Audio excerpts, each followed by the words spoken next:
नमस्कार मित्रांनो, स्वागत आहे तुमचं आजच्या एका नवीन व्हिडिओमध्ये. आणि आज आपण जाणार आहोत एका अशा मंदिरामध्ये ज्याचा उल्लेख थेट रामायणामध्ये येतो. थोडक्यात सांगायचं झालं तर रामायणामधला एक असा प्रसंग होता जेव्हा रावणाला सीतामातेचं हरण करायचं होतं. तेव्हा त्याने काय केलं की त्याचा जो मामा होता म्हणजे मारीच मामा, त्या मारीच राक्षसाला त्याने मृगाचं रूप घ्यायला लावलं. म्हणजेच त्या राक्षसाला एका सुंदर हरणीचं रूप घ्यायला लावलं आणि त्यांनी तसंच केलं. त्या हरणीचं रूप घेतलं आणि सीतामातेच्या कुटियाच्या आजूबाजूला ते फिरायला लागले. आणि फिरता फिरता सीतामातेचं लक्ष त्या हरणाकडे गेलं आणि सीतामातेने श्रीरामांना विनंती केली की मला ते हरिण हवंय. तसेच श्रीराम त्या हरणाच्या पाठीमागं आपला धनुष्यबाण घेऊन धावत सुटले आणि जाता जाता म्हणजे थेट पंचवटीमधून ते जसे निघाले तर इथपर्यंत आले, म्हणजे नांदूर मधमेश्वरापर्यंत आले. आणि नांदूर मधमेश्वरामध्ये येऊन त्यांनी त्या हरणाला बाण मारला. आणि थोडक्यात त्या जिथून श्रीरामांनी बाण सोडला ते ठिकाण आणि ज्या ठिकाणी त्या हरणाला बाण लागला ते ठिकाण आणि त्यानंतर हरिण जिथे मृत पडलं म्हणजे मृत अवस्थेत पडलं ते ठिकाण, असे 3-4 ठिकाणं आहे जिथे हे प्रसंग पूर्णपणे घडलाय, ज्या ठिकाणांचा उल्लेख रामायणामध्ये येतो. आणि आपण आज त्या ठिकाणालाच भेट द्यायला जात आहोत. त्यामुळे हा व्हिडिओ माझ्यासोबत शेवटपर्यंत बघा. तुम्हाला या प्रसंगाची आणि या मंदिरांची डिटेल्ड माहिती मी या व्हिडिओमध्ये सांगणार आहे. तर चला माझ्याबरोबर. तर मित्रांनो, फायनली आपण या मंदिरामध्ये आलेलो आहे. या मंदिराचा परिसर अतिशय प्रशस्त आणि हिरवगार वातावरणामध्ये हे जे मंदिर आहे हे बांधण्यात आलेलं आहे. तर आणि या मंदिराबद्दल सांगितलं जातं की याच मंदिरामध्ये हरण जे होतं, या हरणाचा वध या मंदिराच्या जागेमध्ये करण्यात आला होता. आणि त्या घटनेची म्हणजे त्या घटनेला आठवणीत ठेवून या मंदिराची स्थापना करण्यात आलेली आहे. तर मित्रांनो, येथील ग्रामस्थ आणि मृगव्याधेश्वरांचे भक्त आपल्या सोबत आहेत आणि त्यांच्यासोबत मिळून आपण या मंदिराची थोडीशी माहिती विचारून बोलूया. नांदूर मधमेश्वर मिरगेश्वर मंदिर, इथं हरण मारलेलं आहे म्हणून या मंदिराचं नाव मिरगेश्वर मंदिर असं म्हणतात. आणि इथं या मंदिराच्या आजूबाजूला पण काही मंदिर आहे. हा या आजूबाजू या मंदिराच्या इथं गणपती, शनी, परत हे इकडं बाणेश्वर मंदिर, तिकडं हे, परत हे इथं एवढे या परिसरात एवढे मंदिर आहे. परत दुसरे सांगू का तिकडचे? हा सांगा. एक मानभाव पंथाचं पण मंदिर आहे, एक हनुमान मंदिर आहे, परत एक त्या टेकाडावरती पण मारुती मंदिर आहे, पण त्याला मारुती वेगळा आणि हा मारुती वेगळा, अशी एवढी मंदिर आहे इथं नांदूर मधमेश्वर गावात. तर त्या मंदिराच्या नावावरून गावाला नांदूर मधमेश्वर हे नाव मिळालं. पहिला इंग्रजांनी धरणाचा प्लॅन मंदिराच्या खालून घेतला होता. निम्मी धरणाचे पाया खोदीत आणले. त्या कॉन्ट्रॅक्टरच्या स्वप्नात जाऊन परमेश्वराने सांगितलं, मग ते तो पाया कॅन्सल केला.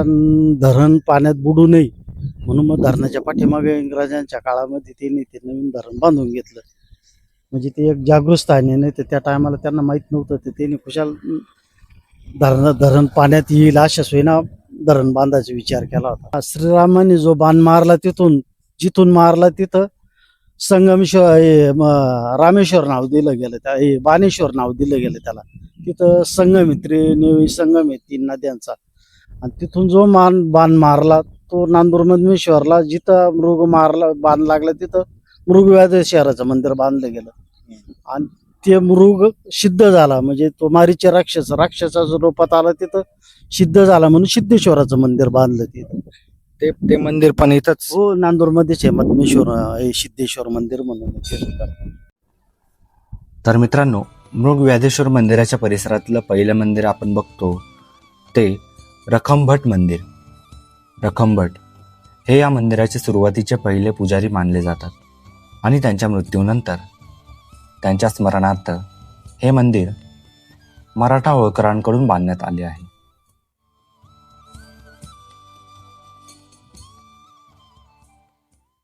त्यानंतर आपल्याला हे जे तुळशीचं वृंदावन दिसतं त्याला काशी विश्वेश्वर तुळस असे म्हणतात. या तुळशीची स्थापना महाराणी अहिल्यादेवी होळकर यांच्या हस्ते झालेली.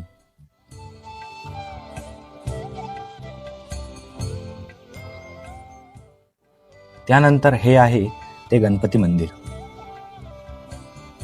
याच्या मान्यतानुसार याआधी येथे दशक्रिया विधी आणि नारायण नागबळीचे विधी संपन्न केले जात होते.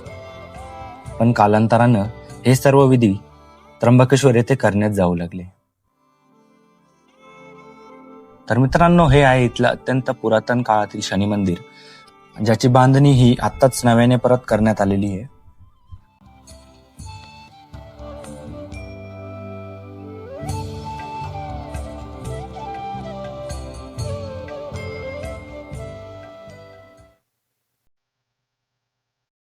नाशिक जिल्ह्यातील निफाड तालुक्यात नांदूर मध्यमेश्वर पक्षी अभयारण्याच्या परिसरात वसलेले हे मृगव्याधेश्वर मंदिर.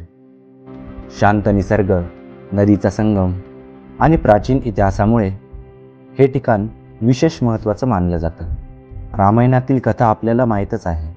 प्रभू श्रीराम, माता सीता आणि लक्ष्मण वनवासात पंचवटी येथे राहत होते.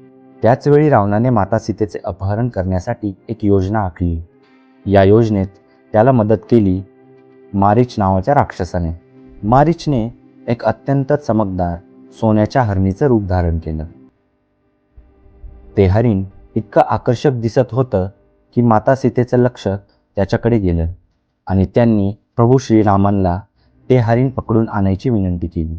सीतेची इच्छा पूर्ण करण्यासाठी श्रीराम त्या हरणीच्या मागे गेले. मात्र ते हरिण नव्हतं. मारीचचं सतत हुलकावणी देणं हे श्रीरामांना अधिकाधिक दूर घेऊन जात होतं. म्हणजेच स्थानिक परंपरेनुसार पाठलाग करत श्रीराम या परिसरात आले. अखेर त्यांनी नेम धरून बाण सोडला आणि बाण लागताच सोन्याच्या हरणीचं रूप नाहीसं झालं आणि मारीच आपल्या मूळ राक्षसी रूपात आला आणि याच ठिकाणी त्याचा अंत झाला अशी श्रद्धा आहे. या मंदिराच्या नावामागे एक रंजक कथा आहे. ती म्हणजे मराठीत मृग म्हणजे हरिण आणि व्यध म्हणजे शिकारी, म्हणजेच हरणाचा वेध घेणारे प्रभू श्रीराम. त्यामुळे या स्थानाला मृगव्याधेश्वर हे नाव प्राप्त झाले. असं सांगितलं जातं की ज्या परिसरात मारीचचा वध झाला त्याच पवित्र भूमीवर पुढे महादेवांचं एक सुंदर मंदिर उभारण्यात आलं आणि आजही भाविक आणि इतिहासप्रेमी या मंदिराला भेट देतात.